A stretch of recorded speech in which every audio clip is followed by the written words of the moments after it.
Bonjour à tous et bienvenue pour ce nouveau test. Aujourd'hui on va parler de Razer avec les Razer Moray et qui sont donc non pas les premiers mais les seconds intras de la marque qui sont faits notamment pour les streamers. Et donc ici, forcément Razer tout le monde connaît, hein. Alors ici précisément sur cette chaîne non puisque je n'en ai jamais fait, mais vous les avez forcément vus ces casques qui étaient même utilisés pour aller au collège, c'est ce que je voyais souvent. Mais aujourd'hui, ce qui fait que, et ce qui est intéressant, c'est de voir donc Razer qui aujourd'hui a beaucoup de produits, mais se lance aussi sur des intras à destination, comme je l'ai dit, des streamers, avec ce côté assez reposant, c'est surtout ça qui est mis en avant, tout en ayant une qualité de son tout à fait correcte. Ils sont vendus environ 120 €, et donc, pour le coup, merci, parce que, du coup, je me suis pas forcément dit au départ qu'ils allaient dire oui, mais j'ai tenté ma chance et j'ai gagné, et ce qui fait qu'ils étaient tout à fait intéressés, et donc ici, vous aurez donc les tests de ces petits Razer Moray certifié THX, qui, on sait pas trop ce que ça veut dire, mais c'est très joli sur la boîte, et on va surtout parler, donc forcément, de qualité sonore, et surtout, qu'est-ce que ça veut dire que des intras faits pour des streamers, parce que oui, il y a des choses derrière, et Razer, je peux vous le dire, ils ont bien compris ce qu'ils étaient en train de concevoir.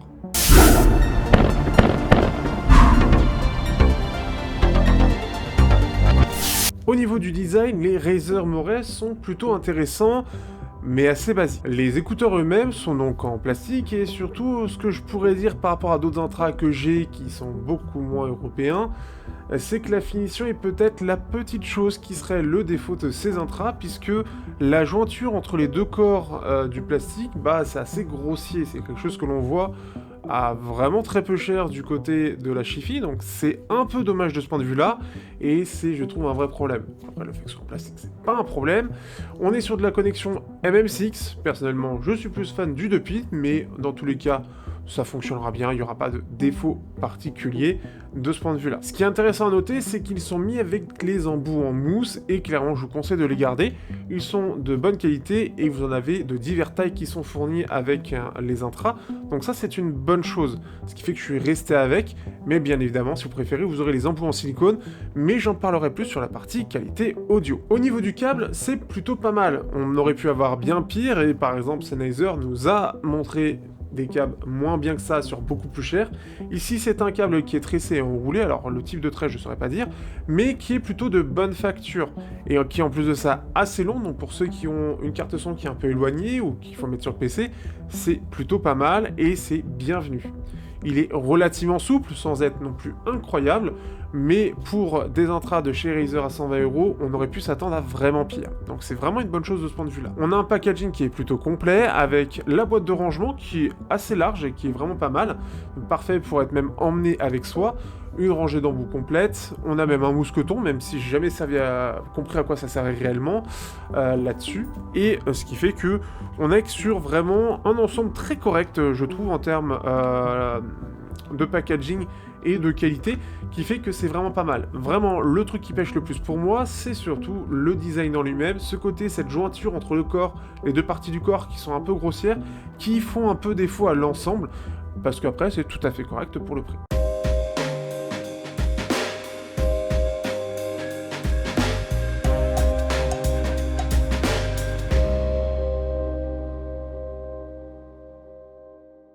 Pour 120 €, à quoi on a droit? Eh bien donc, il y a du dual driver, on a un driver de 10 mm classique, et un driver à armature équilibrée pour la partie médium et aiguë. Le son est plutôt pas mal, puisqu'on va avoir quelque chose qui est assez équilibré et qui ressemble même un petit peu à ce que proposait Sennheiser, avec un son relativement neutre, une petite mise en avant des médiums, donc des voix notamment, et un très léger pic dans les extrêmes aigus, mais globalement on est sur une bonne neutralité. Au niveau du rendu, c'est vraiment pas mal, puisque ce qui est agréable, c'est surtout qu'au niveau de la basse, on n'a pas, je pense, un driver extrêmement technique, ce qui fait qu'elle a tendance à pas mal être vibrant. Ça va très bas, et ce qui fait que c'est très agréable pour de la musique. Notamment tout ce qui est électro, je trouve que ça passe plutôt bien.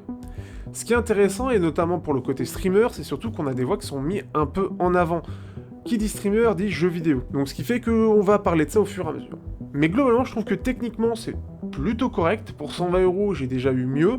mais je trouve qu'avec le packaging, ça passe plutôt bien sur l'ensemble. On va avoir quelque chose qui, en musique, est vraiment sympathique, puisque on a cet équilibre-là qui permet de le rendre assez polyvalent sur pas mal de styles différents. Le son lui-même est un peu chaleureux, les voix sont un peu chaleureuses, un peu portées par les basses, et ce qui fait que techniquement c'est plutôt correct. C'est pas incroyable comme je l'ai dit, on a l'équivalent, vous le verrez justement dans la partie comparaison, mais c'est un peu en dessous de 100 euros. Ce qui est plutôt bien, c'est que justement l'ensemble est quand même très très bien géré, puisque la première chose, c'est qu'il est assez doux aux oreilles, ce qui fait que pour de l'électro, sans avoir ce côté trop basseux, pour ceux qui veulent de la basse, ce sera peut-être pas assez, mais je trouve que le rendu est assez sympathique.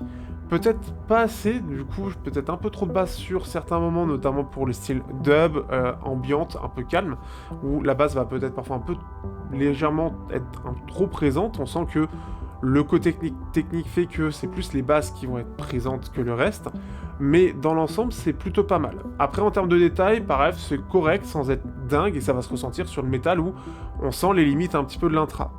Mais ce qui est bien, c'est que c'est vraiment bien réglé, je trouve, pour que ça puisse être un peu passe-partout et qu'on puisse l'utiliser vraiment sur pas mal de styles différents. Pour le côté streamer, ce qui est intéressant aussi, alors que ce soit pour de la musique, pour d'autres choses, ce qui est vraiment bien, c'est que quand on a des voix qui sont un peu en avant, eh bien, on va pouvoir bien les entendre par rapport au reste, notamment en jeu, où on va pouvoir vraiment bien distinguer les voix qui sont un peu mises en avant et qui donc ont une meilleure...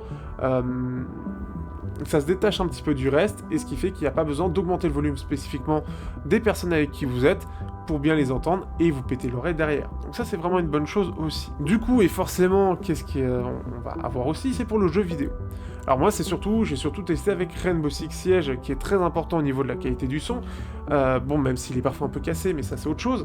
Ce qui fait que, ce qui est intéressant, c'est qu'on a besoin d'avoir une bonne spatialisation pour bien entendre où est l'ennemi, que ce soit en haut ou en bas, ou que ce soit bien évidemment sur les côtés, savoir si il est à peu près par là, ou voilà, pouvoir distinguer un petit peu ce genre de finesse, savoir vraiment dans quel angle il est, et pouvoir repérer, savoir s'il est près de nous ou pas. Et je trouve que là-dessus, ça manque un petit peu de finesse. Clairement, on sent que le côté très doux de l'ensemble de la signature fait que ça va manquer un petit peu de finesse, un petit peu de direction, on va dire, pour avoir quelque chose de vraiment très précis. Mais en réalité, je trouve que ça reste assez bien dosé, puisque on a quand même quelque chose de plutôt précis. En vrai, j'ai pas trop l'habitude d'utiliser des intras pour jouer, mais ce qui fait que j'ai trouvé ça quand même globalement précis, et j'ai pas eu de mal à savoir où était l'ennemi. Donc c'est vraiment pas mal aussi de ce point de vue-là, parce que si vous avez ces exigences-là, vous les aurez. Et forcément, on va arriver aussi à ce côté isolation, et ce qui fait que, pourquoi ces intras ont un intérêt, eh bien, c'est son isolation. Alors, il est dit que ces intras sont plutôt bien isolés. C'est là-dessus où j'aurai une petite remarque. Oui, ils sont bien isolés dans les aigus. En général, pour l'isolation, on a besoin d'une isolation, en tout cas la passive, sans ANC, c'est à partir des médiums où ça commence à bien fonctionner. Et ici, les médiums sont vraiment pas très très bien isolés, et c'est plutôt logique. Au contraire, je trouve que c'est une bonne chose, puisque, au contraire, les intras sont assez ouverts, même s'ils paraissent fermés, ils font beaucoup passer l'air, et donc les oreilles ont tendance à bien respirer. Ce qui est une première bonne chose pour justement la fatigue des oreilles, puisqu'elle va en être diminuée par rapport à des intras qui sont complètement fermés, et aussi pour le fait que forcément, encore une fois, vous êtes streamer, c'est la cible qui est visée, et donc vous allez parler. Le problème des intras, c'est que quand vous bouchez les conduits, eh bien, la voix, elle passe aussi par les oreilles. Oui, ça semble bizarre dit comme ça, mais en fait, la voix, elle va partout quand vous parlez. Et ce qui fait que ça va résonner dans l'oreille, et c'est très désagréable. Ces intras n'annulent pas complètement ce problème-là, puisqu'ils sont quand même un peu isolés, mais permettent à ce que ce soit plus agréable que d'autres intras qui sont complètement hermétiques à l'extérieur. Donc c'est un plus qui est intéressant, et ce qui fait que ça peut se comparer très nettement à du semi-ouvert, tel que les Céleste Pandamon, pour ceux qui connaissent ma chaîne, qui eux sont vraiment ouverts, et qui sont un peu moins isolés en plus. Mais ce qui fait que là-dessus, le travail est vraiment pas mal. On a vraiment cet équilibre entre la douceur, la netteté quand même qui est présente, le côté polyvalent, les voix et l'isolation, et le côté justement pas trop isolé, pas trop fermé en termes de pression pour l'oreille. Donc je trouve que là-dessus, Razer s'est très très bien débrouillé, mais on en parlera un petit peu plus dans la partie conclusion sur cet ensemble-là.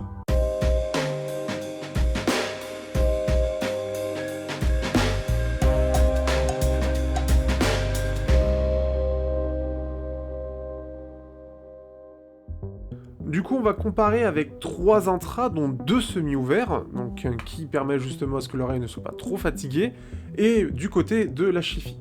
Rapidement, pour ceux qui connaissent pas forcément ma chaîne, du coup, la Chifi, qu'est-ce que c'est? Ce sont des intras vendus en Chine, et la Chine, la hi-fi a explosé là-bas, et ce qui fait que j'apporte tout ça en France, faire connaître ça, parce qu'il n'y a personne d'autre qui en parle, en France en tout cas, et ce qui fait que ce sont des vrais intras, c'est pas des chinoiseries, c'est vraiment comme ce qu'on peut avoir ailleurs, type Huawei, Xiaomi, Oppo, etc. Et bah du coup, on peut avoir des qualités similaires avec un côté hi-fi sans avoir à mettre un prix énorme. Et c'est quelque chose qui est vraiment très intéressant. Et du coup, Razer, bah, qu'est-ce que ça vaut par rapport à ce marché qui est vraiment orienté hi-fi? C'est là où c'est intéressant. Pour aussi rappeler, au niveau de la comparaison, je prends les Razer Moray, j'écoute un morceau en boucle, puis je change et je passe aux intras que je veux comparer, donc que je vais vous indiquer, et vous dire la différence que je trouve entre les Razer Moray et ces intras comparés. Et du coup, on va commencer donc avec les Teren TA4 qui sont vendus environ une centaine d'euros, voire un peu moins. Donc avec 4 drivers, un driver dynamique et 3 armatures équilibrées de chez Knowles. Alors non, pardon, c'est 2 et 2. 2 dynamiques et 2 drivers dynamiques. Bref, il y en a 4. Du coup, on a quelque chose qui est plus dynamique, avec une basse qui est un peu plus présente. Donc plus dynamique, on a plus d'ampleur dans l'ensemble, dans chaque fréquence.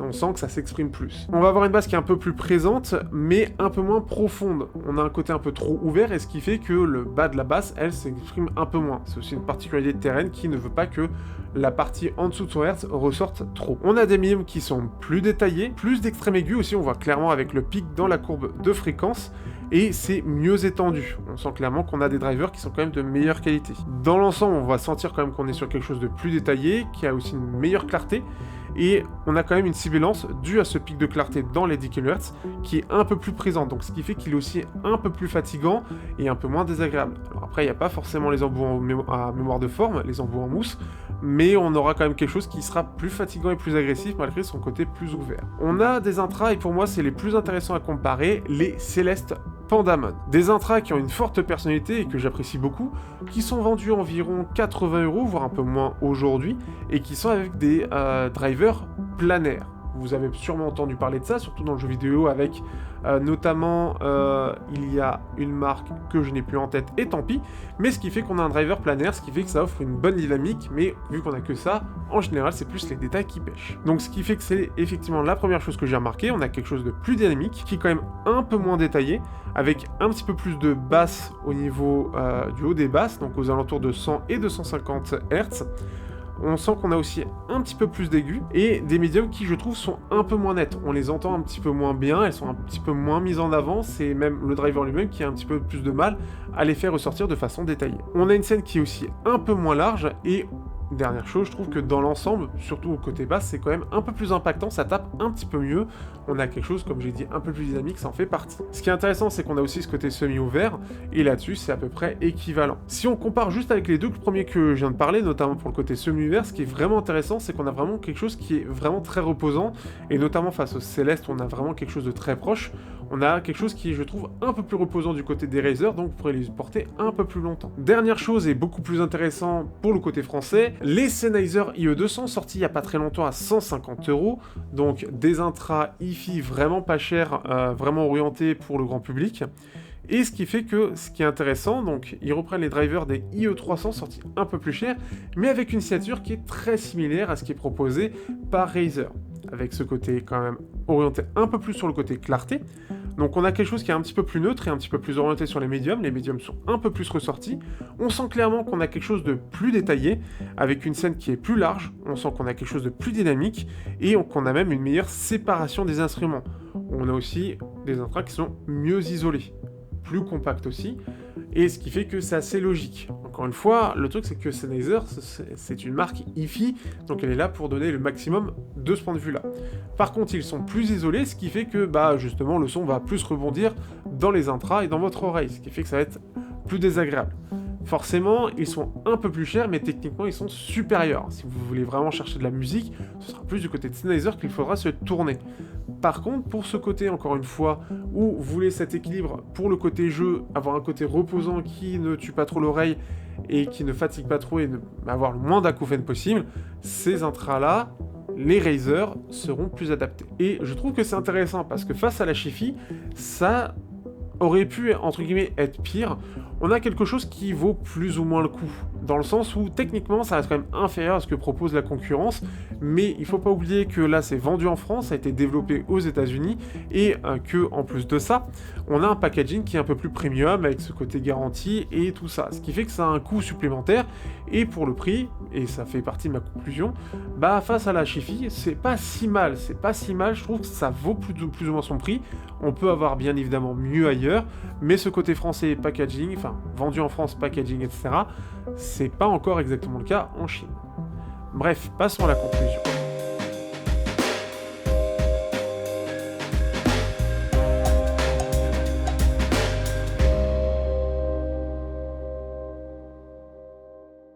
Du coup, que penser de ces Razer Moray? Les Razer Moray sont vraiment intéressants, puisqu'on se retrouve ici avec des intras qui, vendus à 120 €, ont vraiment un très bon équilibre entre le packaging, le fait que ce soit Razer, donc forcément il y a un petit peu de ça, et la qualité sonore. Mais ce qui est bien, c'est qu'on sent qu'ils ont vraiment ils ont vraiment compris à qui était destiné ce produit. Ils ont compris que les streamers, oui, c'est bien d'avoir une qualité correcte, et je trouve que pour le côté jeu, c'est tout à fait correct, mais c'est surtout qu'il faut faire attention à la santé des oreilles. Et là-dessus, ils ont vraiment fait attention avec cet équilibre entre les performances sonores, et notamment de la basse profonde, avec ce côté assez fermé, mais ce côté très avec une bonne respiration de l'oreille, pour que justement l'oreille ne se sente pas, ne fatigue pas trop vite, dû au fait qu'il y ait cette pression et le fait qu'on parle constamment. Pour avoir fait quelques sessions en jeu pendant plusieurs heures d'affilée, ça a plutôt bien fonctionné. Alors dire qu'on va pouvoir faire des jours et des jours entiers comme ça avec les intras sans que ça nous fatigue, je le garantis pas non plus, c'est pas vraiment ce que j'ai ressenti. Par contre, on va quand même avoir une fatigue qui va être plus légère que sur des intras qui vont être vraiment dédiés, avoir quelque chose qui est vraiment très précis, très détaillé et surtout très isolé, puisqu'ils auront tendance à fatiguer beaucoup plus vite l'oreille. Surtout ce qui est agréable, et sur quelques intras où j'avais testé, il y en a qui sont très bien, mais d'autres qui auront tendance à avoir un pic de clarté beaucoup trop présent, et des tirs sur certains jeux qui ont tapé dans cette zone pour avoir ce côté grande scène, ce côté qui tape beaucoup, bah le problème c'est que ça va être très fatigant et très usant pour l'oreille, voire faire mal à l'oreille. Ici ça a été très bien maîtrisé en mettant juste un petit peu, juste ce qu'il faut pour avoir quand même cette netteté un petit peu supplémentaire, mais qui en jeu ne se ressent pas. Et ça se ressent clairement, ce truc-là, puisque au contraire, je trouve que c'était vraiment très doux pour le jeu, tout en ayant un son qui soit quand même assez directif. Et ça, c'est vraiment pas mal. En plus de ça, le fait qu'on ait les voix un petit peu en avant, pour le côté discussion, le côté échange, fait que c'est un atout supplémentaire, puisque ça n'a pas été négligé, et c'est une très bonne chose. Ce qui fait qu'on n'a pas ce son qui va trop se mélanger au reste, les voix, eux, se ressortent bien par rapport au reste, et ce qui fait que on prend du plaisir à jouer, à échanger et à parler pour tout. Ce qui est bien en plus de ça, c'est que ce soit au niveau du câble détachable, la qualité du câble, mais aussi la signature en elle-même, on a quelque chose qui peut être polyvalent, dans le sens où on peut juste les prendre pour écouter la musique en allant dehors, chercher quelque chose. Je trouve que c'est tout à fait correct, et pour ceux qui aiment bien la basse, ça ressort un petit peu, c'est assez cool sans que ça en fasse trop. On a vraiment ce côté équilibré, mais qui fait plaisir aux oreilles. Donc il y a vraiment ce côté où il y a un équilibre entre tout, et réellement je suis assez étonné. J'ai pas forcément entendu Razer comme étant une marque vraiment très bonne, mais je trouve que l'offre qui est faite ici est certes pas la plus audiophile possible, mais elle a un ensemble qui déjà convient parfaitement à la cible à laquelle elle a été destinée, mais en plus de ça qui fait bien le taf pour le reste. Donc pour ceux qui se sont dit « Oh Razer, j'aime bien cette marque, et ils ont sorti des intras, ça va être cool », bah oui, c'est plutôt cool. En tout cas, vendu en France à 120 €, le fait qu'on ait un câble détachable, il y a encore des marques qui ne le proposent pas encore. Et c'est vraiment bien d'avoir ça. Donc, vraiment, pas mal Razer, je vous attends tournant pour les prochains intras. Je serai là. Ciao à tous, n'hésitez pas à partager, liker, commenter comme d'habitude. Si vous avez des questions, n'hésitez pas. Et bien évidemment, partagez. Insta, TikTok aussi. Je fais d'autres vidéos news pour des annonces diverses et variées. Donc n'hésitez pas à rejoindre. Et puis à bientôt. Ciao.